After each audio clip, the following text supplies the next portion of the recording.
Welcome to this institutional multi-time frame analysis of gold XAUUSD. Gold is currently trading near $4,161. In this report, we will combine monthly, weekly, daily, H4, H1, and M15 analysis together with moving average compression, Elliott wave structure, harmonic projections, and institutional confluence zones to determine where the next major move is likely to emerge. The larger picture remains mixed. The monthly trend remains bullish while the weekly and daily trends remain bearish. The H4 chart continues to show corrective weakness. However, H1 and M15 are showing signs of short-term accumulation. The most important decision zone lies between 4,212 and 4,230. A sustained break above this area would favor a recovery rally. Failure below this zone keeps downside targets active toward 4,050 and 3,078. This analysis introduces a time-normalized moving average approach. Instead of viewing moving averages independently, we convert higher timeframe averages into their lower timeframe equivalents. For example, a 10-period monthly average represents approximately 10 months of market memory. This allows us to compare institutional positioning across all timeframes using a common framework. The objective is to identify where price should theoretically be trading if higher timeframe averages are respected. Compression and expansion reveal where market energy is building. The monthly timeframe remains in expansion mode and supports the longer-term bull trend. Weekly and daily charts show bearish expansion, confirming ongoing corrective pressure.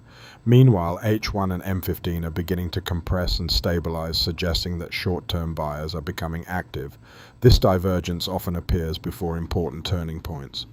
The monthly chart remains structurally bullish. Price remains well above the 20, 50, 100, and 200 period moving averages. Although a significant correction is underway, the larger trend remains intact. From an institutional perspective, this appears to be a correction within a secular bull market rather than the beginning of a long-term bear market. Monthly buyers still maintain control of the broader trend.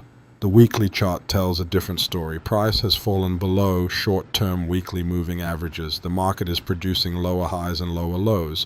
Weekly RSI continues to weaken while MACD remains negative. This indicates that distribution remains active and that institutions continue to reduce exposure on intermediate timeframes.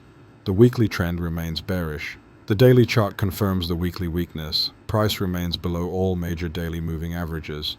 Momentum indicators remain negative. No confirmed reversal pattern is visible yet. While temporary rallies may occur, the daily chart still favors additional downside pressure until key resistance levels are reclaimed. The 4-hour chart remains the primary battlefield. Price continues trading beneath major H4 moving averages. Recent advances appear corrective rather than impulsive. Momentum remains weak. The H4 chart suggests that the larger corrective wave structure remains active. Bears continue to hold the advantage unless price can regain higher resistance levels. Slide 9. H1 structure. The hourly chart shows the first meaningful improvement. Price has recovered above several short-term moving averages. MACD is improving and momentum is beginning to stabilize. This suggests accumulation may be developing. However, a short-term rally does not yet invalidate the broader bearish structure. The hourly chart should be viewed as an early warning signal rather than a confirmed trend reversal. The 15-minute chart is currently the strongest time frame. Most short-term moving averages are now aligned bullishly. Momentum indicators support additional upside movement. Intraday traders are clearly accumulating positions. This confirms that a short-term countertrend rally is underway. The question is whether this rally can expand into something larger. This slide highlights where multiple technical factors overlap. The strongest resistance cluster lies between 4,012 and 4,030. This area contains higher timeframe moving averages, harmonic resistance, and key institutional reference points.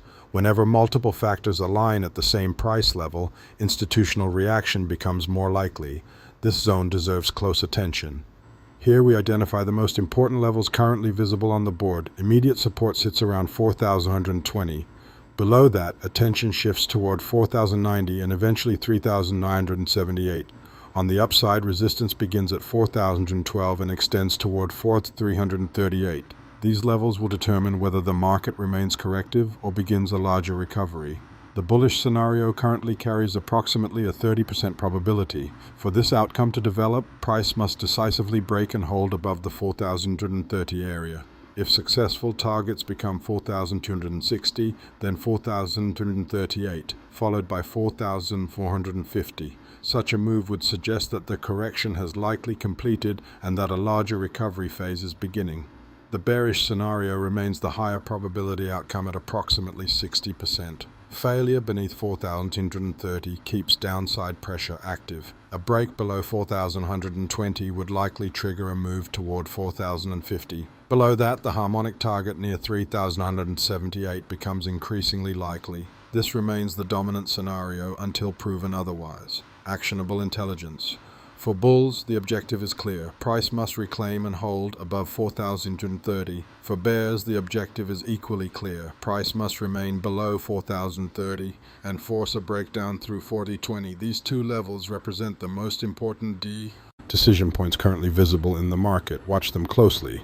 In conclusion, the monthly trend remains bullish. The weekly, daily, and H4 trends remain bearish. The hourly and 15-minute charts are showing improving strength. This creates a classic counter-trend rally environment inside a larger correction. The institutional decision zone remains between 4,212 and 4,030. Above it, recovery becomes increasingly likely. Below it, the path toward 4,050 and 3,978 remains open. Thank you for watching, and if you found this analysis useful, please like, subscribe, and follow for future institutional market updates.